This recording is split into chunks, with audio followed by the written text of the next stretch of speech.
Welcome to the Season XVI Draft out here in San Francisco, California, Golden Gate Arena, where it is always held. We got 25 people up for draft. We have 18 teams drafting. Let's just go over the draft order here. Draft San Francisco. We have Margay's first. They traded away with the Phoenix for some future money and also narrow streets. So the Phoenix do not have that pick. So Margay's, surprisingly, I have the first pick in the draft. Nobody really knew they wanted the first pick until Narrow Streets said he wants to see his options. He wants to be traded. So there you have it. Pharaohs, same thing. They had to give up Curtis, and Ruiz was wanting to see his options too. So they dealt him to the Checkers and got the draft pick from the Jocks and swapped with them. So now the Jocks have the 13th pick.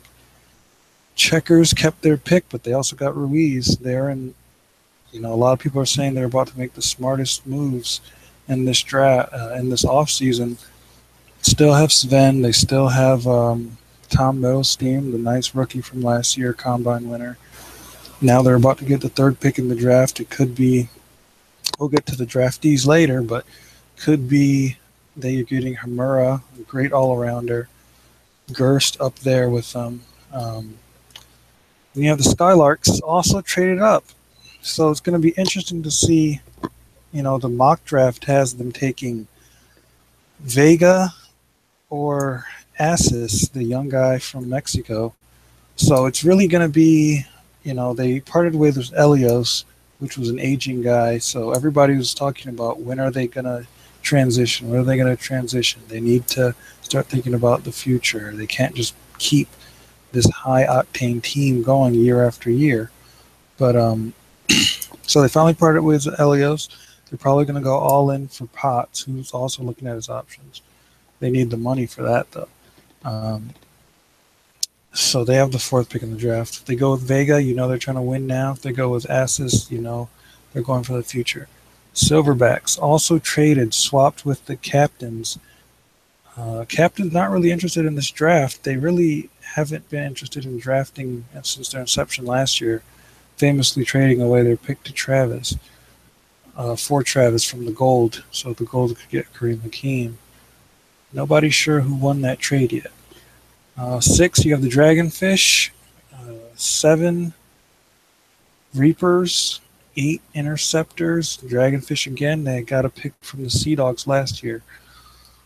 People thought they were going to trade it away, try to get some money, try to, build a beachhead for the free agency since Temp, their star, demanded out, and he's a free agent now. So you would think they would want to get a replacement for him quick because they were on the rise, honestly, with their talent.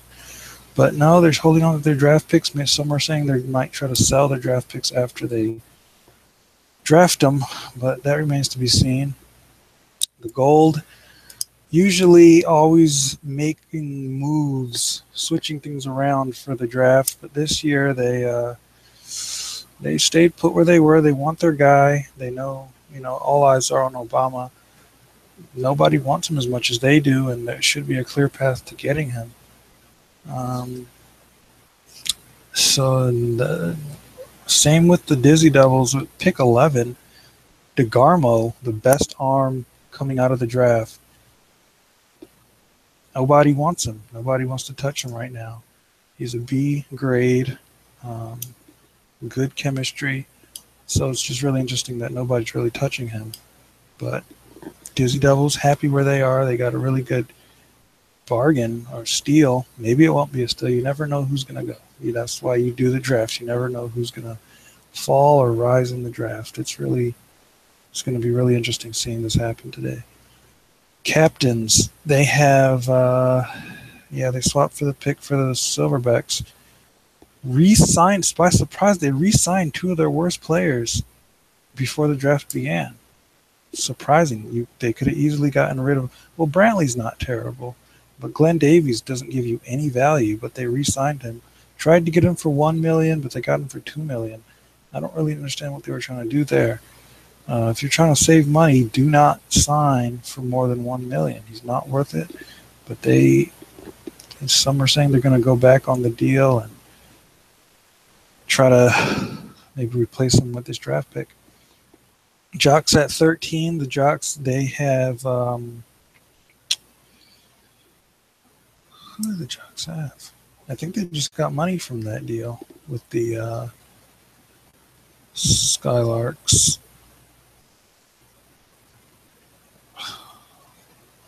No.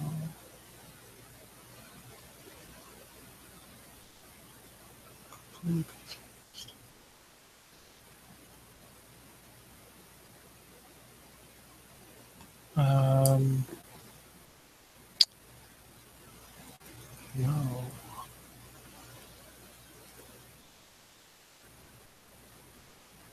Yeah, they just got money from that deal. I'm not blanking on who was. Oh, the Skylarks traded the Cats pick. They swapped with the Cats. The Jocks,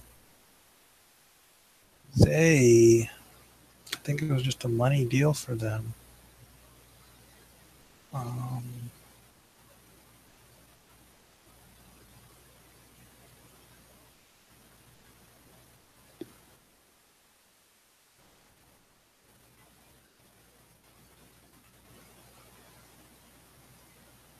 Yeah, they swapped picks with the Pharaohs for $1 million this year. That's embarrassing. I completely forgot what happened there. You have the Empire.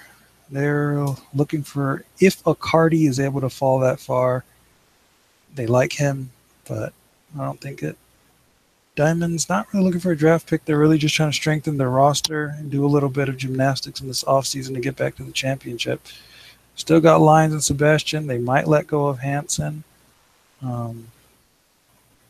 So they're just really just trying to put together the coalition here. Curtis is on free agency. He used their old guy they traded for Lyons. So they might try to bring him back. But yeah, they're really not too interested in this draft. Gremlins, same thing. They're really just trying to keep their team together, trying to look around for trades, trying to get more throwing talent in on their team. So this draft isn't really they're not really focusing on the future right now. Scarlet Ember, they might get somebody in Gielan if he falls. He might not fall though.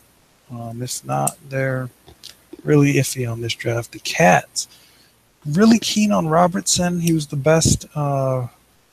He's tied for the best rated player out of the combine.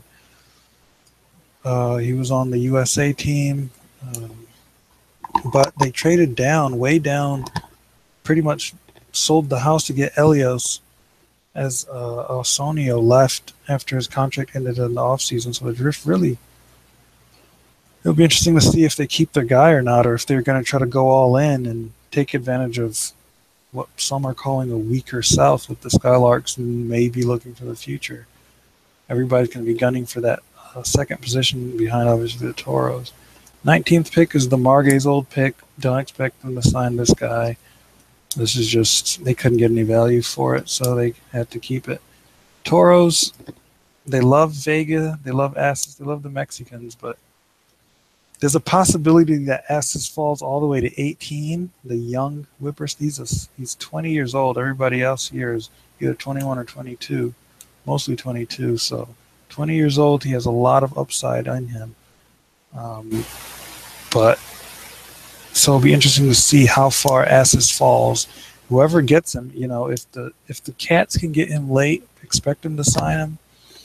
Toros obviously would sign him. They love him. But he might not go that late. Empire could easily snatch him up. So anything, it's going to be interesting to see how these people fall and everything. So let's introduce you to just some highlights about the draftees. T2, Brian T2 from the Vancouver. He won the combine. Good numbers overall. He's thrower, mainly a thrower, just a standard player. Good thrower, solid catching for college standards, obviously. Um, Elton Gerst, everybody was wondering. He did terrible in the combine. Um,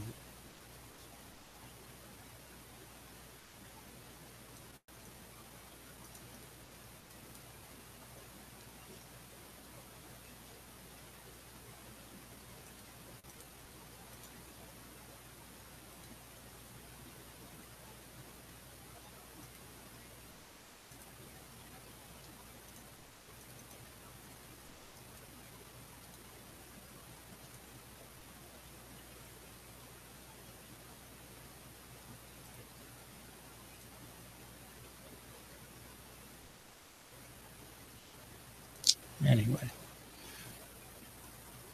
um, so yeah, Gerst did terrible in the combine, but he came in with great numbers.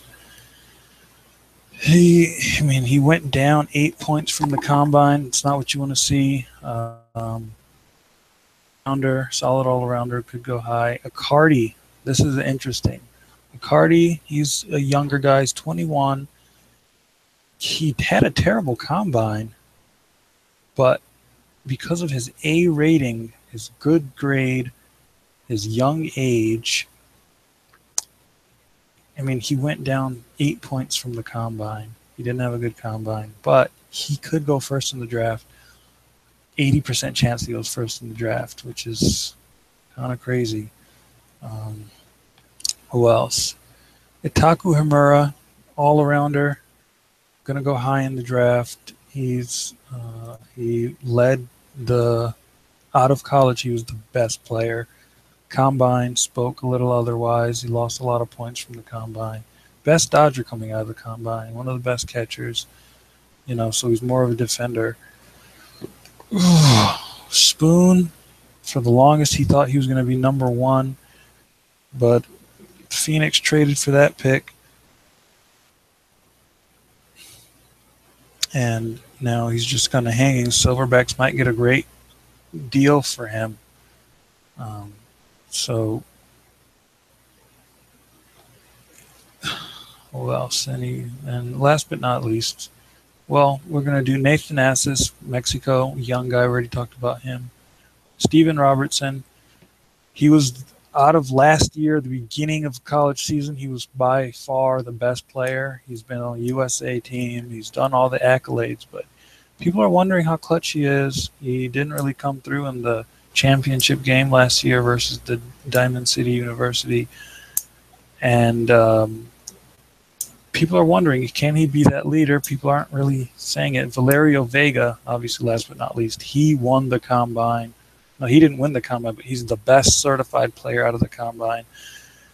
71 rated, 61 throwing, 38 catching, 48 dodging. Good all-arounder. Just like Robertson, they have the same rating. So it'll be interesting to see who goes first. And I think it's time, folks. The Margays have put their pick in. It's going to be between Spoon and Accardi. And let's see who they pick. And it will be Accardi out of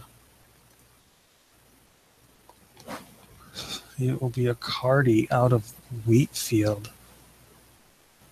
A 48 rated number one. How do you figure?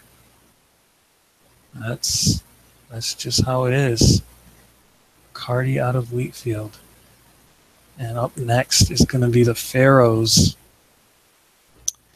Now they have one of three options: Solomon, Vega, or Spoon.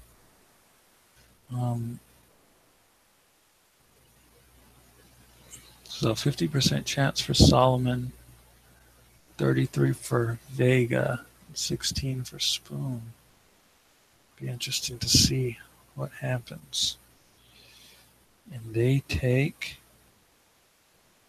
they're going with Valerio Vega out of Mexico. Oh, interesting. Now he's going to give them immediate. Now, you know why they traded up now. They're like, hey, our guys are leaving. We want this homegrown talent.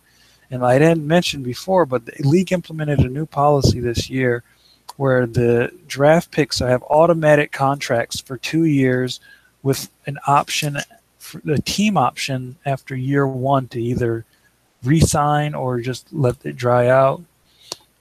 So picks 1 through 3 get 5 million, 4 through 7 get 4 million, 8 through 13 get 3 million, 14 through 17 get 2 million, and the last 3 picks get 1 million. So the Pharaohs, it's an automatic 5 million. Vega, I think, is a good investment. He's a junior. He's coming out as a junior. He's 21 years old, best rated out of the combine. You can't lose with him. Marguez, Cardi, he's, they're in a position where they can afford to, they're a very talented team, even with losing narrow streets, and they have money to add to that. So they're in a position to look for leaders for the future, and they think Icardi's the leader, a good leader, a good solid guy to rally around. And let's see. Now up to the clock is going to be the Checkers with Coach Alexander. A couple of the new coaches this year. He obviously was the coach of Phoenix last year in his first year out of the dodgeball playing league. Obviously, worst record in the league. Not really his fault, but from personnel, Dante left after the end of the year. They really thought they were building something with him and Hans Greeley, and they just couldn't. It just didn't seem like they were full force. Something was holding them back, and management decided that it was Alexander. He wasn't the guy they really wanted there. And so it's going to be a toss-up between Hamura, which is the all-arounder, Gerst, which is also, they're both all-arounders, almost identical stats, except Hamura's a much better dodger. And Robertson has a 20% chance. Hamura and Gerst have a 40% chance. And they take Elton Gerst out of Hartz University. And Hamura, he might slide. He was such a force in the college last year, especially late in the season, just showing he might be the best player on a super studded team with DeGarmo and Robertson on it. And Gerst goes third. Surprise pick from Coach Alexander, but he picked Greeley and he panned out. So maybe, and that's kind of why the Checkers were interested in him, because a lot of people have talking, and the owner of the Checkers kind of listened to people talk, saying Tom Middlestein, he won the combine, he first pick in the draft, and you see all these great rookies rise way above him, making so much more of an impact on their team. And people were saying, hey, the Checkers did a great job of building a team around him. They have a dasher, they have a veteran, and Middlestein just really, it's really unfair, but he fell flat of the superstar expectations in year one. So maybe he's going to have a sophomore coming out party, but will remain to be seen. And the Skylarks, next, they are going to choose between Assis and Spoon and DeGarmo. So Assis is going to get 50% chance, Spoon and DeGarmo 25. And they're looking to go, if they go young here, it's going to be, Spoon he can plug and play day one. He's 59 throwing, 46 catching. He can plug and play day one. He's going to help you day one. If they go with Assis, he's young. He's not there yet. 49 throwing, 23 catching, 34 dodging. He's not going to win you a game yet. But he is 2 years younger than most players coming into their first year. So this is going to really clearly define if the Skylarks are building for the future or looking for now. And DeGarmo, obviously, he's a hitter. He's 66%, so he'll kind of fill in the role for Elios, and lessen the burden on the Skylarks to try to find a stellar star in free agency.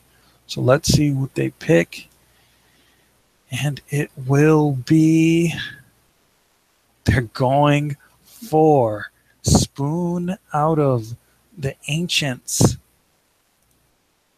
Wow. So he's plug and play ready. So the Skylarks, looking around the division, it's like, hey, we're not out of it.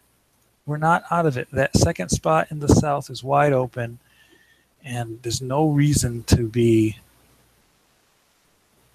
there's no reason to just deject yourself and not try to go to the playoffs again. A lot of people are tired of them, just having great seasons. They had great seasons 3 years in a row, nothing to show for it. Great teams, Maurice is wilting away there, Keith, Potts, Elios, and that's the reason why he wanted to see his options. He's like, hey, I'm tired of, it's a weird problem. It's kind of a first world problem to have, but we win all these games, we get to the playoffs, and we lose immediately. At least with a team like the Phoenix or a team like the Cats, you're fighting all year. It's a little more exciting, just to be honest. These players want to have excitement and, fun too.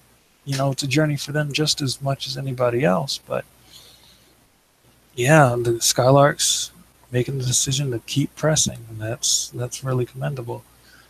And the Silverbacks up next. They have an option: Solomon, T2, the combine winner, and Robertson. So Solomon is going to take 50%. T2 takes, Solomon takes 60. T2 takes 30, and Robertson takes 10%. Robertson, he'll give you, offensive. T2, all-arounder, won the combine. We all know that. And Solomon is kind of he's a player you build around. He's an A-rated, 51 chemistry. He works well with Coach Baldwin already. But he's completely ho-hum stat-wise. Not a good dasher, so that's a reason they were interested in Spoon. Spoon was a good dasher, but Spoon was taken. T2, not a good dasher. They're not really able to get a good dasher, but let's see who they pick. And they're going with Solomon. He's close by. Big Sky is northwest, so they go with Solomon out of Big Sky. He was a big reason for the surprising surge by them, making it to a bowl game last year. And they're looking forward to, that big play mentality, because the Silverbacks just fell apart at the end of last year, even though they had the best rookie, the best player in the league, and one of the best defenders. It made no sense how they gave up the whole year. But they did, and they have to deal with that. So now, Dragonfish up. Coach Worst, second year, has a very it's a very difficult name to come into a team that's just been perennially terrible ever since they last made the playoffs. They just really can't get off the ground. And you sign Coach Worst, and you're going, they're building a roster, and then Temp, your best player, leaves. And you have 2 draft picks, and everybody can easily see, okay, just replace it. Sell your 6th pick in the draft, sell your 9th pick in the draft, but they didn't do either. And they might be kicking themselves for not taking advantage of this opportunity. Yeah, they're Hamura, and Hamura has a 66% chance. Hamura, he just all arounder. He's not going to be the replacement for Temp or for Tamp or Temp, but he'll be a good fill-in. A good defender, help build that base up. On the other hand, Dill Durant, he's a local guy.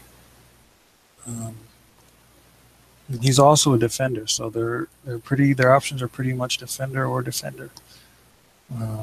So they look back at their college career, and Hamura just really impressed on the tape much more than Durant. But they 33% chance they're going for Durant, and they go for Taku Hamura,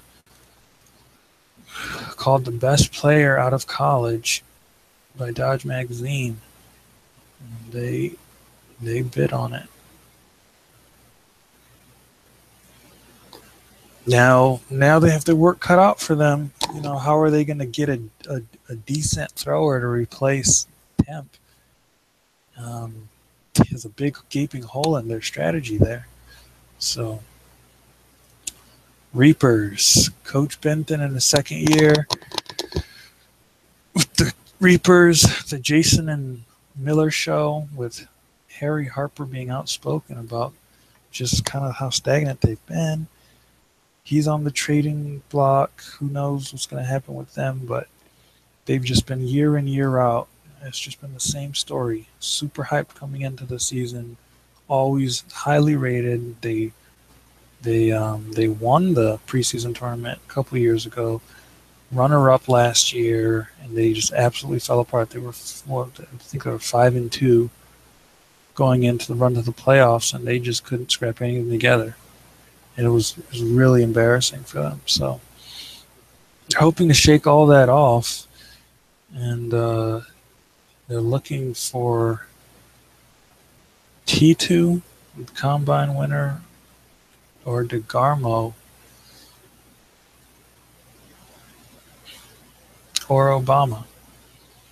So T2 is going to take 60%, DeGarmo 30, and Obama 10. And this will really mess up the gold if they take Obama.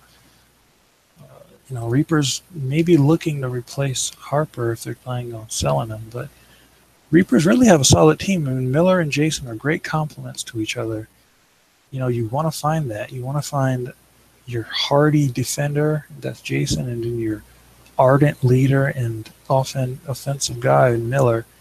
And then you have the luxury of 3 role players you can just build up over time, draft a rookie, build him up in your system. And they just haven't stopped the infighting there. So let's see who they pick. And it will be Brian T2 of School of Vancouver. Everybody loves his personality. Everybody says he's such a team player. And maybe that's what they need. They just need a healer from the strange lands of Vancouver to come in and help this team out. They always seem to be on edge. And now it's the Interceptors. Coach Douglas, he's on a hot seat, but his pants are made of fire retardant material. He had a terrible season.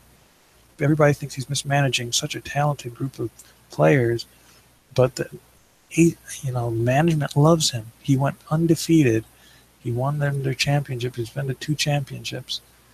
He's walking on clouds, and there's really nothing he can do. The players are just kind of upset. Will Salem ever have another chance at success? Will Kyle get in a good position? A lot of people are saying Kyle's demanding $12 million from his contract next year. Interceptors are scrambling to find a way to finance that. So they're probably going to sell this draft pick. I mean, it's bad. But there's just some discontent on that team. But Coach Douglas is so immune that there's just no way he's going to get canned.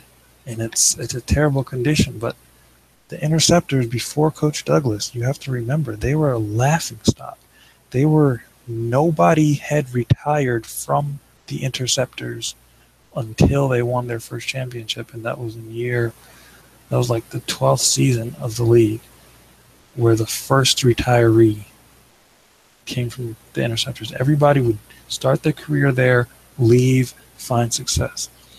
And now now after they've had their success, they're trying not to fall back into that. So let's see who they got here.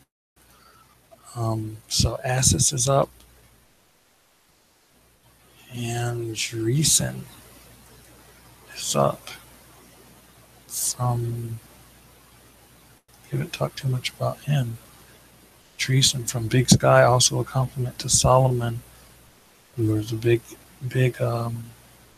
factor for there. So Dreesen, defender type, and Assis, we all know about him. He's for the future. He's a thrower, but he's for the future. He's 51 rated, one of the weaker rated in the draft, but all potential. So Assis, 70% chance that they're going to take him. Dreesen, 30% chance. And they take the youngin from Mexico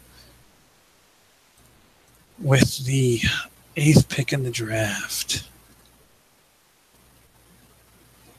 Who knows if they'll keep him? They might try to dangle him in front of somebody saying, hey, man, here's a future guy. Because these guys, they're not, it's a bad situation for them. They're not thinking about the future of the past. They're thinking about getting out of the offseason. They just seriously can't finance this team anymore. So they might have to do an incentive deal, trade away Ricky, who's super mad at the team, and throw in Assis for some money. I mean, it's bad. It's not a good situation the Interceptors are in. Dragon for 2nd pick in the draft now. And we're starting to get to the deeper picks here. So Dreesen is up for them. DeGarmo. So between Dreesen and DeGarmo. DeGarmo, best arm in the league. In the draft. What are you doing? What are you talking about right now? Dreesen, I don't understand his upside. On honesty, he's a C rating, terrible dasher.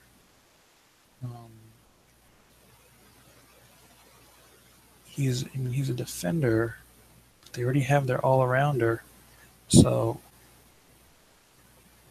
it's only a 25% chance they're going to take DeGarmo, but they really should. And they take, why would you do that? You draft Hamura, who's a defender, and then you take Dreesen from Big Sky. One of these guys isn't going to. So they wanted a defender, and they drafted 2 just to apples to apples. And now the home crowd is going to go wild. Gold's name come up. Coach Pierce, that usual smile, and Gold, they always have something cooking. They always have that chance that they can turn it around, and this can be their year. They're one of the best teams to be a fan of, in my opinion. They're always in the hunt in some way, always doing crazy deals, always, just really being off the wall with it, and they're fun to root for. So they're pretty much all in for Obama. It's going to be a 5% chance Robertson, 95% chance Obama. Obama from Kenya. Pierce doesn't care where you're from. Obama's a good thrower. He saw what he did in the international competition, led his team to the finals versus the USA, and they take Obama, just as everybody thought they were. And it's the midway point of the draft. And let's just reflect back. Well, first, let's talk about the Gold a little bit. They're looking to replace Rodrigo. He's just a weak link. They have a great team around Simeon, Vito, Pelletier, they're aging, but they're solid players. And then you can't forget Kareem Hakeem, their project. Everybody's looking. They gave away Travis, their team MVP of their championship year. They gave away Travis to get Kareem Hakeem last year. His first year, he's not going to be a transformatively statistical player, but he's a locker room guy, and he's a guy the Gold would love to get behind and be their face for the future. Mixed reviews out of his first year. He's highly rated. Everybody still wants him in free agency, but so adding Obama to the picture is more of a future enforcer, where Kareem Hakeem is going to be more of the owner-operator. But yeah, chemistry is great for Obama. He's in the 30s. Coach Pierce is a 35 chemistry, so he's right into the fold. It's going to be really beautiful. Point. Let's see. Robertson, still available. He's the best player in the draft, reading-wise. Tied with Vega, who went second. It's just weird. These teams want such different things that this can happen. Any other surprises? Another surprise is that the Dragonfish didn't take Dil Durant.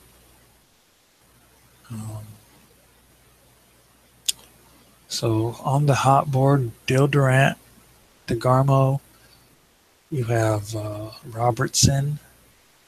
So those are pretty much the hottest players out right now. So let's continue on. Coach Danielson, he was so close to being fired by the Dizzy Devils this year.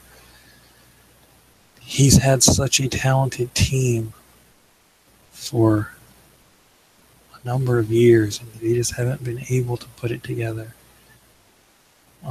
Pretty much a lock for DeGarmo. It's going to be 5% chance that they take or Warner.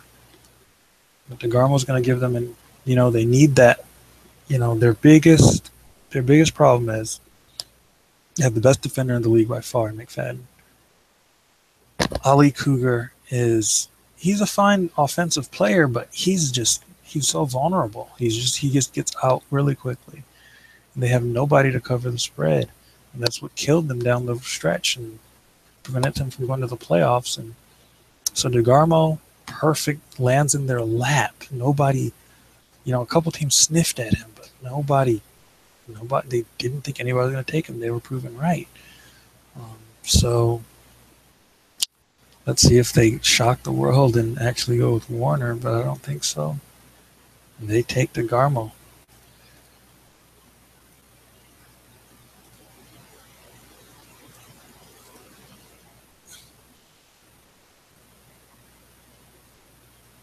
So Dizzy Devils, they're one of those teams that easily can shoot through and go to the invite round.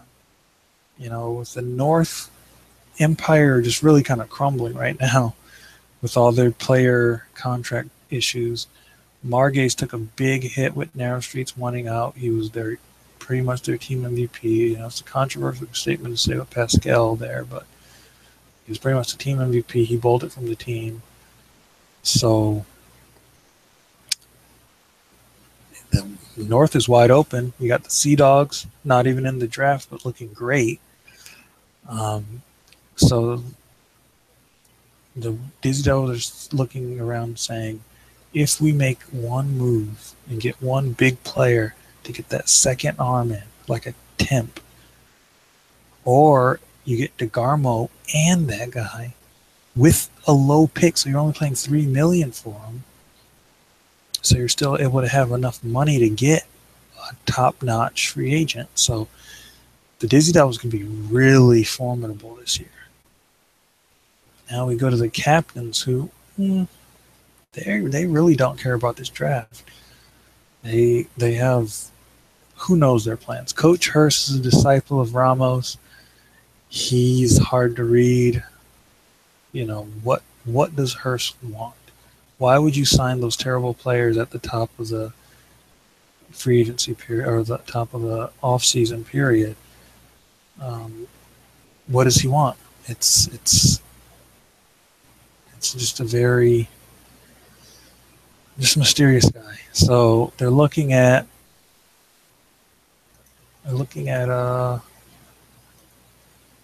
Dale Durant.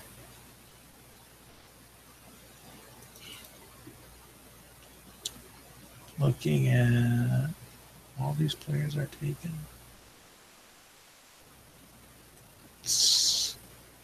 5, 11. Yep, Dale Durant and Stevens and Hoffman. So these guys have 5% each, and Dale Durant has 90%.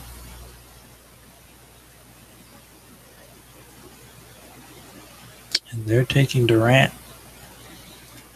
all day. Dale Durant, pretty lovable guy. He's more of an all-arounder.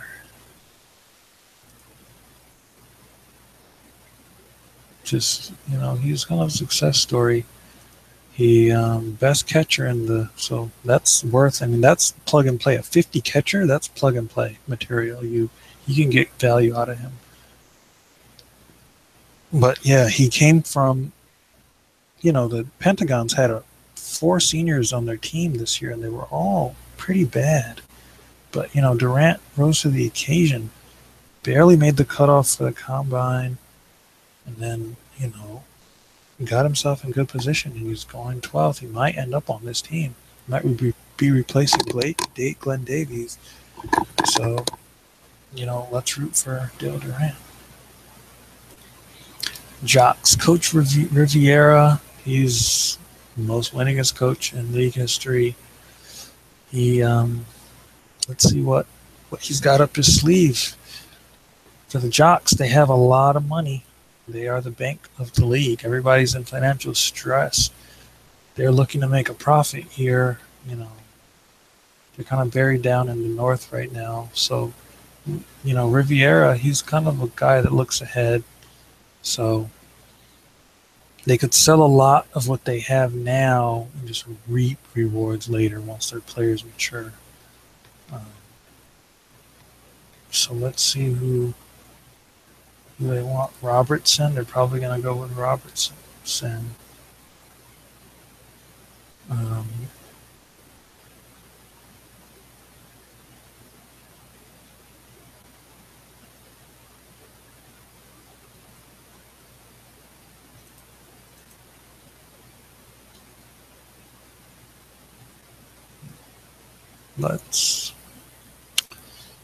Made an error with the draft pick. So let's just go do a little review. We have Cardi, Vega, Gerst,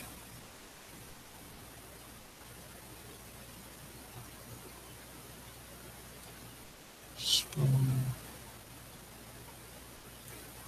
Solomon,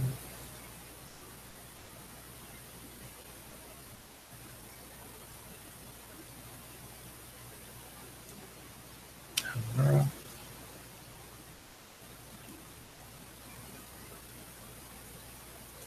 E2, Young Guy Asses, Treason, Obama,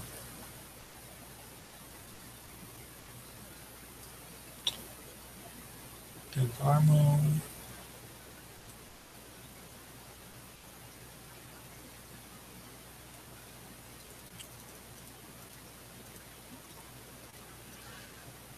and so we have to go back here. It wasn't between Durant and the others. It was between Durant and Robertson. Robertson has a 66% chance over Durant, which would be an easy plug and play. He's a Good guy, 66 throwing, 49 catching. I mean, why isn't he been taken earlier? And they still go with Durant. Wow. There must be intangibles here that we just can't see, making Robertson just kind of unattractive to the teams. But the Jocks could glow up here, only being, being able to pay $3 million for somebody that can easily take over the league. I mean, it's not far fetched to say that he's used to being a star, and he's used to being. I mean, look at he was a 56 throwing coming out of college, but he improved his stock 10 points coming into the combine. I mean, he's really trending upward right now. So it's going to be between Robertson and Gielen, the Netherlands. And he's a great dasher. They don't need a dasher. I'm sure he'll find it. I'm sure Gielen will find a team, but he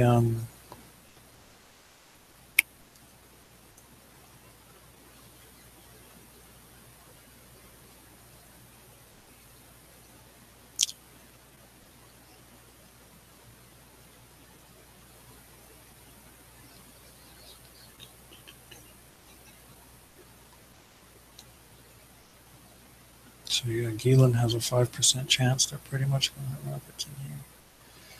Robertson goes to the Jocks, and they seem to be building a little team here. Steven Robertson, Sully Rutledge, 2 SRs. Still got James. Still got money. So maybe look out. I mean, they won 4 games last year with nobody on their team. Nozar, he left, but they just replaced him. So the Jocks looking to trend upward here.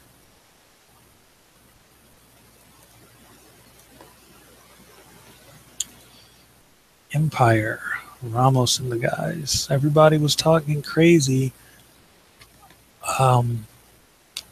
as late as week 11 of last year that Ramos might excuse himself from the role of coach and the general manager amid such a disastrous season.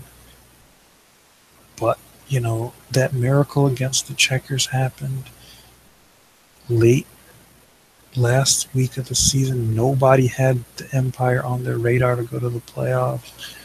Turned in the 3rd best performance out of any team all season.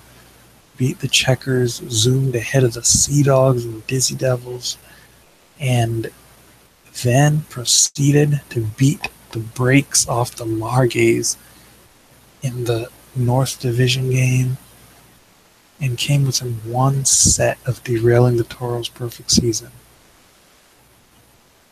I mean, at some point you just have to say, Ramos, you're doing something, nobody knows what, but it's working. And we envy you. So, at some point you just have to back away and say, Ramos knows what he's doing. As a fan, you have to say that. As an observer, you have to say, whatever he's doing, it's for a reason. So the Empire looking for Cola from Virginia Tech, Horn, Woman, and Gielen from the Netherlands. So I personally hope they take Gielen, get a nice little dasher in there for $2 million. That's the Ramos way. So, but Horn was supposed to be a good thrower coming out of the combine, but she did terrible in the combine. Cola, he's an A rating. Don't let that get past you. He's a 49. He's an A rating. So that's more of a bet there for Cola. If I was them, I would go Gielen. Keelan has a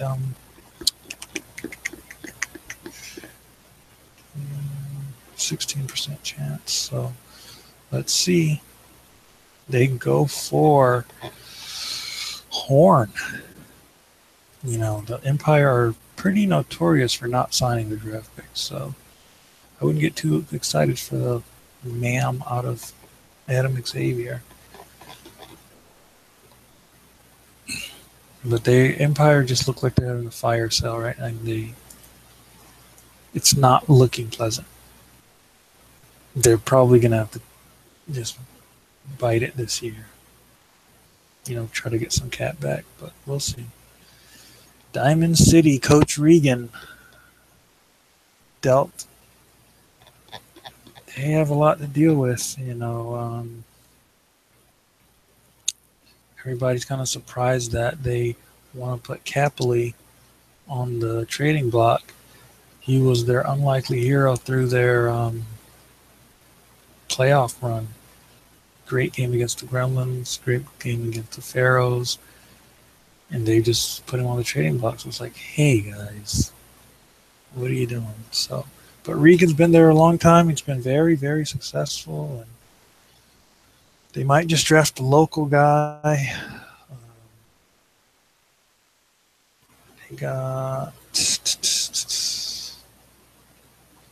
Stevens, 81. Cola, 80. Washington, 79. So 16% for the local guy, Washington from DCU. Cola, 80. Stevens, 81. Is it 50% chance? They go with Stevens out of the Ancients, partner to Marcus Spoon. They're kind of a dangerous tandem. Stevens, he's terrible. He's absolutely terrible. I don't know why they chose him. Absolutely terrible. He doesn't have a good, he's a B-rated player. I mean, I don't remember him being a junior. But he's terrible. There's just really no nice way to put it.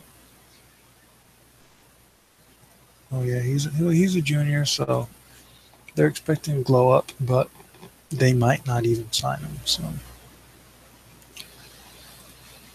now let's go to Chicago. Coach Green in his second year. Great first year, made it all the way to the invite round, where you lost respectfully to the Diamonds, and yeah, you have it cut out for you right now. Let's see who they got. They're dealing with a lot of personnel stuff, so this draft pick might just go off to the wayside because they really don't need a draft pick. They need to keep their talent and get better prime talent so they can make a run at the championship, and that's what they're gunning for this year. They're not shy about it. They think the Midwest is easy to win, which, hey, I would agree. The Scarlet Ember, they don't seem like they can piece together a really winner. Interceptors have money problem. And the Reapers, despite signing T2, which might change things, they just can't stop fighting with themselves. But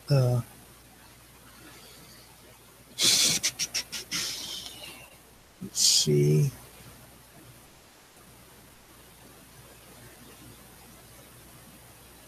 They have Cola.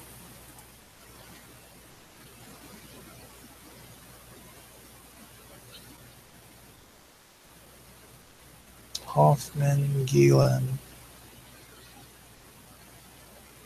So Cola 60%, Hoffman 20, and Gielan 20.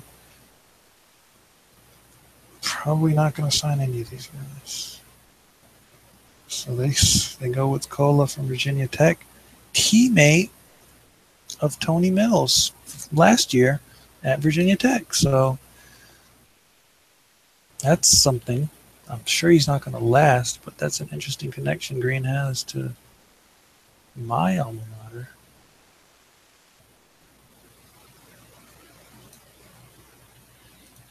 But it's probably not going to stay. So now we go over to Nebraska. Scarlet Ember, 8 straight playoff appearances.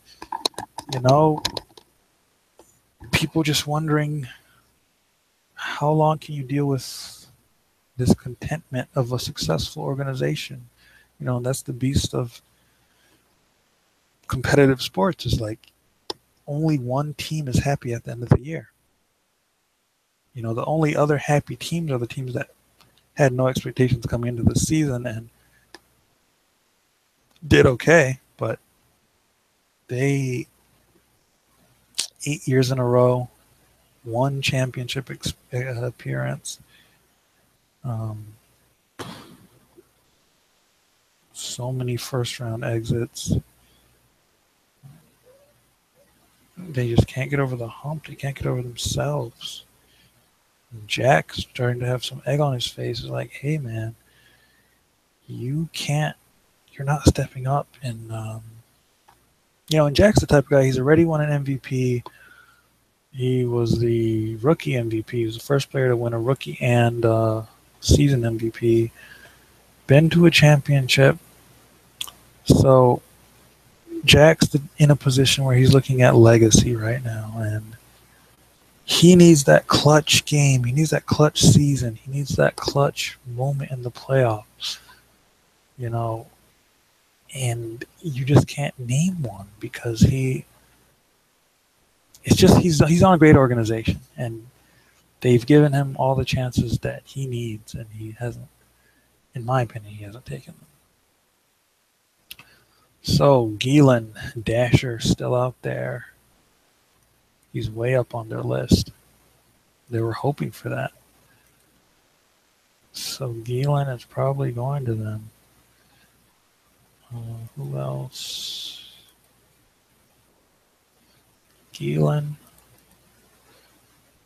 90% chance over Hoffman. And they take Gielan, the Dasher from the Netherlands. And they might just keep him. You know, a Dasher just provides that, just every advantage you need, you know. If you have, we watched the Margays with Pascal and Narrow Streets. If you have that Dasher and you have that stellar first arm, you will, that's a guaranteed 5-4 set start. And that's what you want. That's the ideal. That's how you begin success. You know, these teams are looking for a 5-4 set start. And get a lot could get you a Dasher that goes 4 or 4-1 or 3-9, and most teams just can't compete. And that's what they're hoping for here. Cats sold their house for Elios, and they were hoping Assis could shoot down all the way to 18, but that was a pipe dream. But Hoffman is there. Hoffman, let's look at his profile. Just a 50, Rocky Valley State. Kind of an all-arounder. Could, you never know what can happen in the first week. The player ratings get really wonky, but I wouldn't say that they're probably keeping him. So Hoffman.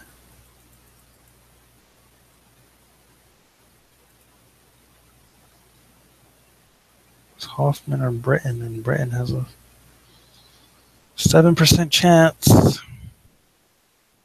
They take Hoffman from Rocky Valley State.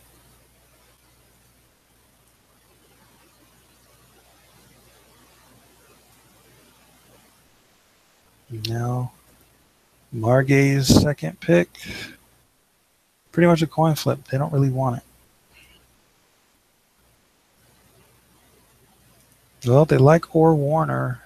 relatively, but not really.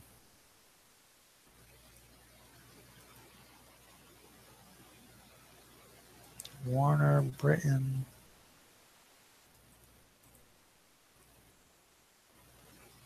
So between Warner and Britton. Britton has 33% chance. And they go with or Warner out of UV. 4-3. Might be a dasher, but I'm sure they want talent over dashing ability. You know, dashing ability was great, but they need talent there. And the final pick in the draft, Toros. You know they're not going to sign this guy.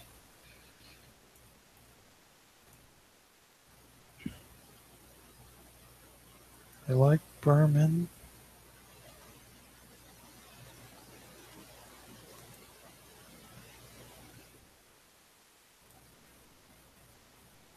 They like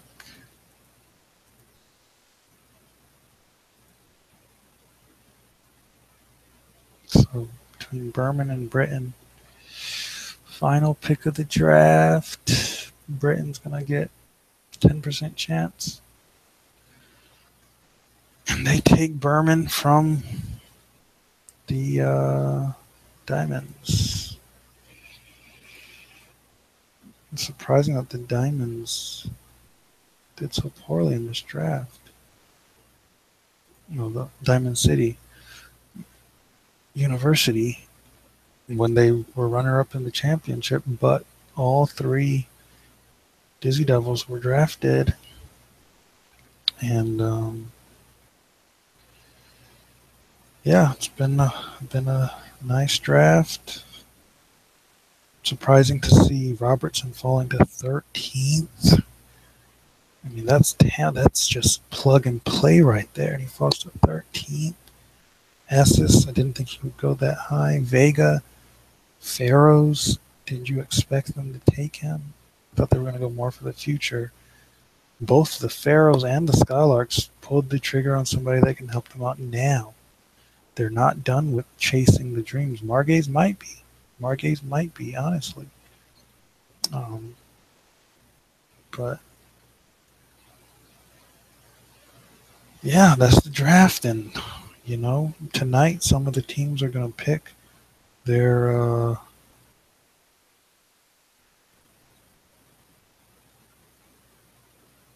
they're going to actually sign their draft picks. Some teams are going to, you know, just hold off on it. Some teams are going to cut them tonight. So be interesting to see what happens. And this has been a Dodgeball production. We happy you had to join us, and you know, just another step in this great phase of off-season transactions, and let's see how it plays out, folks. And you have a nice night.